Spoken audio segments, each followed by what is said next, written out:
Live, local, from WPTV, this is News Channel 5 at 5:30. Local coverage you can count on.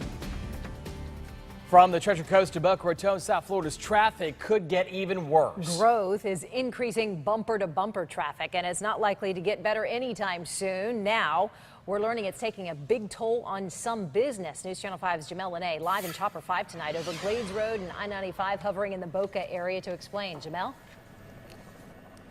Well, what you're looking at is I-95 southbound. We're right between Palmetto Parkway and Glades Road, and as you can see, that traffic right there is what this study is all about. It's backed up and it's moving pretty steady, but it is somewhat slow and somewhat in some spots bumper to bumper. Now, no business is going to complain about making more money because of a growing economy, but what happens when your staff or delivery drivers or bosses are stuck in this mess trying to get from work or to their business? Now, being late may trigger a domino effect where businesses are ultimately losing money in the end.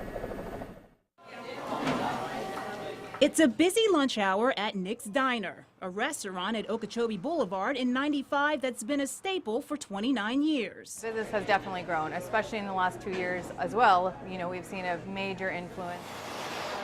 The influence? Traffic on Okeechobee Boulevard. The congestion brings in the business and admittedly late employees. It's actually been all the way to Palm Beach Lakes is where it really starts to get heavy. And then the closer you get, I think the next intersection here is where you're kind of sitting at the other end of the light waiting, you know, to pass through. Even if it's a green light, you're kind of stuck there. So the Miami Herald today releasing a new survey. In it, the paper reports that local business people say the traffic is very bad and only getting worse. A global traffic solutions firm says congestion was up 21% last year in Southeast Florida.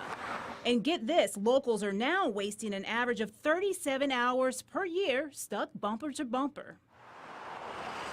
But while you and I may get aggravated stuck in traffic, Catherine Stewart says stop on in. We do benefit greatly from the stoplight that's in front of here. Catherine says she would have no business if it wasn't for rubberneckers looking while waiting. Oh, I think the traffic has definitely benefited my business as people come by and they see what we're doing. This is why I'm on Dixie Highway.